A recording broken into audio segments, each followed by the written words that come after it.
En la década de los 90, por lo menos cuando empecé a leer diarios y a informarme un poco de lo que pasaba alrededor de Santa Fe, se acuñó por lo menos un concepto que finalmente se acentuó, lamentablemente, y tenía que ver con la fuga de cerebros, algo que no es netamente argentino, pero sí se acuñó en ese sentido y en la década de los 90 lamentablemente fue una constante. Durante un tiempo dejamos de escucharlo y como un fantasma volvió hace pocos días y en forma de advertencia. Puede producirse una fuga de cerebros nuevamente y tiene que ver con la posibilidad concreta de que los cerebros brillantes que puedan llegar a tener los argentinos se vayan a otro lado por una simple cuestión. No tienen la posibilidad de desarrollo y de investigación y de expansión que puedan llegar a tener en otros lugares que sí los aprovechan y que sí los incentivan a que sigan ese camino. El ámbito en donde se cultivan esos cerebros, el ámbito donde se contienen a esos cerebros, o por lo menos uno de los ámbitos, es el CONICET, el organismo argentino estatal y que tiene que ver justamente con incentivar la investigación y fomentar el conocimiento de alguna forma. Santa Fe no es la excepción en el país en ese sentido y Santa Fe tiene investigadores, tiene becarios del CONICET, de ese organismo que fomenta y de alguna forma desarrolla la investigación. Están con nosotros un amigo de la casa que es Marcelo Temperini, que en muchas ocasiones lo tenemos acompañándonos por otras cuestiones, pero hoy está para hablar de este tema y también está con nosotros Eugenia Marichal, quien va a darnos algunas precisiones sobre la situación que se está viviendo y de lo que se dio la semana pasada, si se quiere, al hablar y al poner en boca nuevamente este concepto de fuga de cerebros. Bienvenidos, buenas tardes, ¿cómo les va? ¿Cómo va? Sergio, muy bien, Charlie, todo Nacho. tranquilo. ¿Qué tal? Gusto estar nuevamente acá, en esta ocasión por un tema distinto al que generalmente solemos venir, pero me parecía que era una buena oportunidad para, un poco en mi caso, después le voy a dar lugar a Eugenia, que va a explicar mucho más detalladamente cómo está la situación actual del reclamo de este ajuste que se ha dado con el presupuesto para CONICET exclusivamente dedicado. Puntualmente yo quisiera hablar un poco acerca del rol del investigador y esto que se ha difundido la semana pasada acerca de, parece que se han difundido un par de imágenes de investigadores actuales de CONICET en donde se tratan algunos temas que se han difundido así rápidamente y parece que ahora todos investigan cualquier pequeñez, que son todos ñoquis, que todos los que están adentro de CONICET son kirchneristas o son pedronistas o están, digamos, tienen algún tipo de relación o entraron ahí por alguna afinidad. Por alguna afinidad política. Y me parece que esto, por lo menos en mi caso, quería tener la oportunidad de decir o de contar un poco la experiencia de quienes estamos de este lado del mostrador, de que CONICET es la agencia, digamos, de investigación más importante de nuestro país, quien nos da la oportunidad, en muchos casos, de investigar que de otra manera no podríamos hacerlo, donde hay investigaciones interesantísimas que se están llevando adelante, que lamentablemente se han difundido pequeños detalles de investigadores que son, digamos, muy prestigiosos o que hacen tareas muy interesantes. Creo que también tenemos el tema de que por ser muchas veces de las ciencias sociales o humanidades, la gente desestima o denosta un poco la utilidad que tiene este tipo de investigación.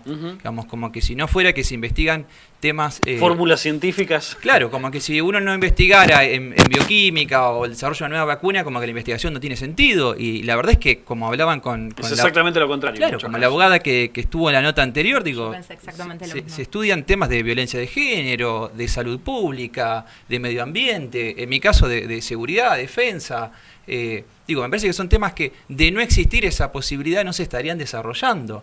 Muchas veces yo tengo la posibilidad de venir a este programa, como a otros, a comentar noticias de tecnología, de actualidad o de lo que estamos llevando adelante, que en realidad son producto de muchas de esas investigaciones. Esos descubrimientos son productos de esas investigaciones. Claro, que digamos, yo tengo la posibilidad quizás de transferir o de informar, pero en realidad es conocimiento que uno obtiene a partir del trabajo de la investigación y el desarrollo. Posibilidad que te da un ámbito que es justamente generado a través del CONICET. Claro, por eso. Las becas de dedicación full time, que es básicamente eso, que estaría afectando el recorte. Por eso, actualmente, digamos, la situación es que en este presupuesto lo que se ha dado es un recorte que ha afectado el ingreso del 60% de los postulantes que en este último año se postularon.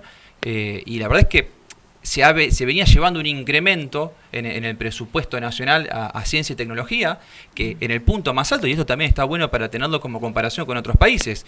Digo, Argentina como punto más alto llegó hasta el 0,7% del PBI. Exactamente. Digo, cuando países como Brasil tienen el 1,5, Estados Unidos tiene el 2,7. Vale recordar la manifestación de estudiantes chilenos, que en algunos casos fue con represión policial y todo, que lo que estaban pidiendo era justamente el 0,7% del Producto Bruto Interno destinado a educación y a investigación.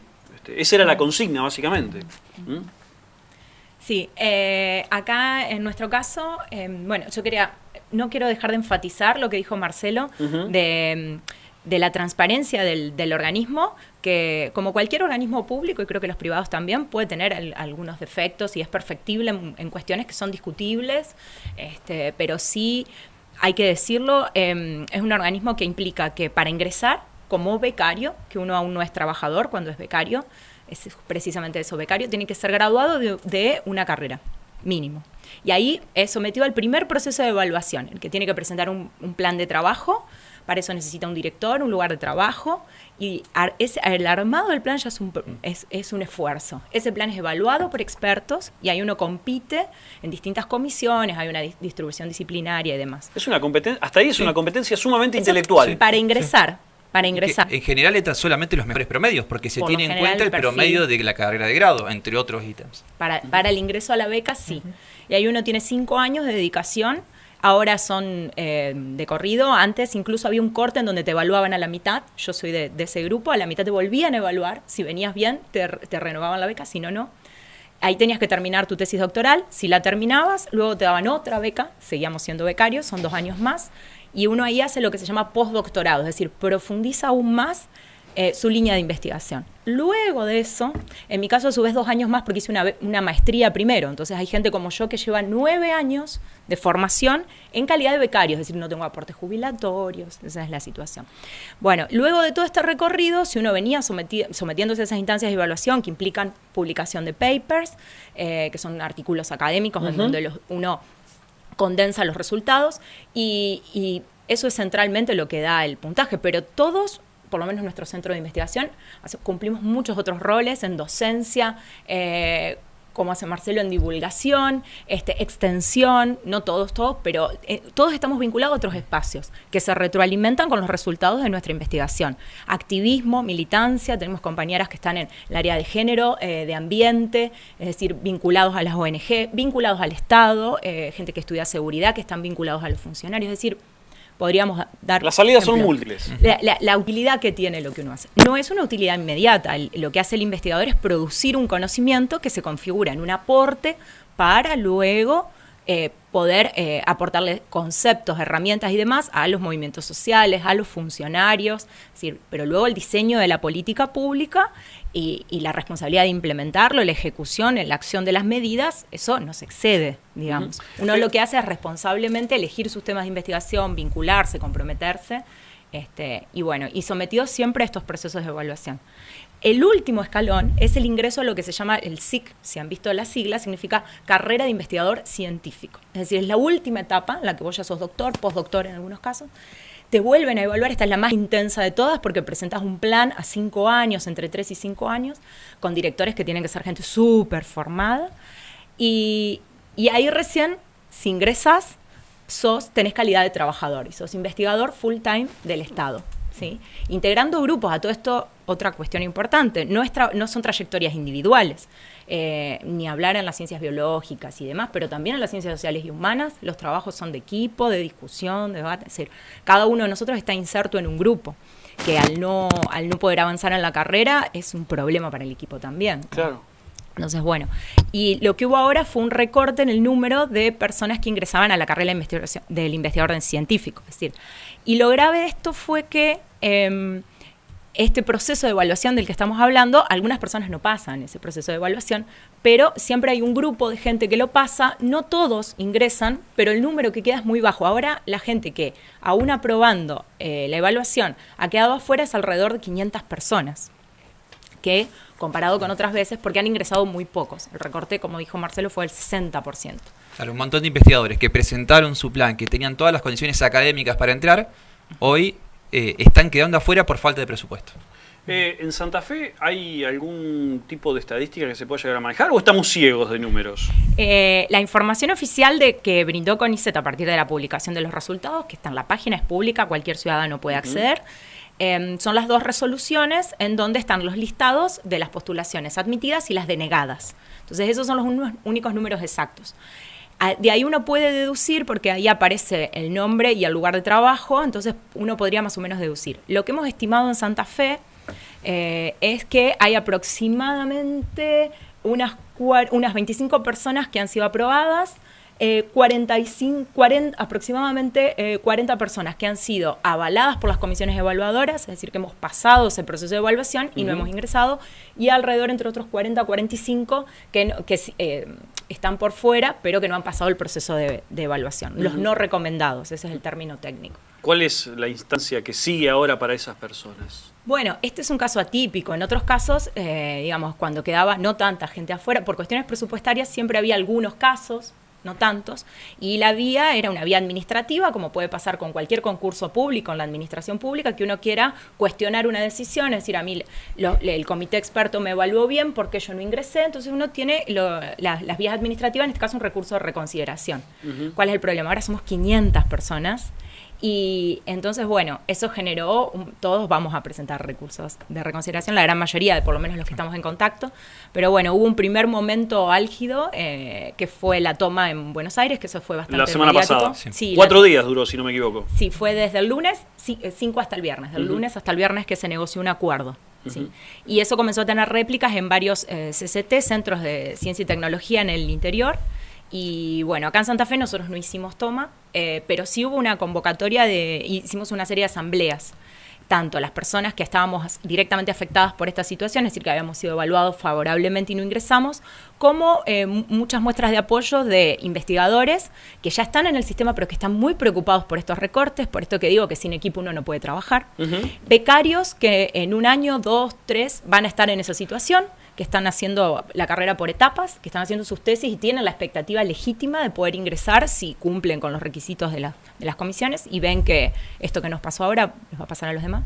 Y una preocupación global porque el recorte no es solo del CONICET, sino de todo el sistema de investigación científica y tecnológico. Entonces hay menos dinero para hacer los proyectos, o sea, no solo para sueldos y recursos humanos, sino para equipos, para insumos y demás. Entonces hay una gran preocupación de que no solo son puestos de trabajo, sino de qué forma, cómo se va a producir ciencia si no se tiene los medios para hacerlo, ¿no es cierto? Finalmente, para dejar en claro, Marcelo, no tenemos la experiencia de tener ñoquis en este sentido. Aquí está claro que es así. No, por eso, digamos, como bien decía María Eugenia, ingresar a CONICET es una tarea muy difícil porque la cantidad de evaluaciones son realmente serias, transparentes. Es hasta exhaustivo. Hay gente que queda en el camino por eso. Porque no reúne algunos requisitos, más allá de tener un director que es un profesional, digamos, en general ya un doctor, que te avala tu plan de tesis. Digo, hay toda una serie de caminos a seguir. Desde el punto de vista político, esto también tiene algún detalle, que es el actual ministro de Ciencia y Tecnología, Lino Barañao, es el único que había quedado cuando termina asumiendo nuestro actual presidente, precisamente porque se consideraba que uno de los aspectos en el cual el gobierno anterior había hecho bien las cosas era en Ciencia y Tecnología. Digamos, y en esta situación, en este primer año... Hasta se rumoreó la semana pasada de la renuncia de Barañao, que después fue... en el plan Argentina Innova, creo... Innovadora 2020. Innovadora 2020, se había propuesto esto de que hasta el 2018, digamos, un plan a largo plazo donde en realidad el presupuesto tenía que aumentarse en un 10%, el ingreso de cada año a CONICET, digo. Y esto, en la primera oportunidad, la muestra es totalmente contraria de lo que está pasando. La proyección, según el plan, tendría que haber sido 924 nuevos investigadores e ingresaron 385. Una tercera parte. Sí. Muchísimas gracias a los dos y estamos a disposición para lo que necesiten. Por favor. Muchas gracias. Como siempre estar acá. Marcelo Temperini, amigo de la casa, que en alguna ocasión lo tenemos para otros temas, y también Eugenia Marichal, ambos vinculados al CONICET, dándonos su perspectiva santafesina sobre lo que ocurre en el CONICET desde Santa Fe y obviamente lo que tiene que ver con la preocupación por el recorte a esta posibilidad de que investigadores lleguen a desarrollar todo lo que tienen para dar y justamente a, de alguna forma, compartir su conocimiento y también vincularlo con el resto de la sociedad.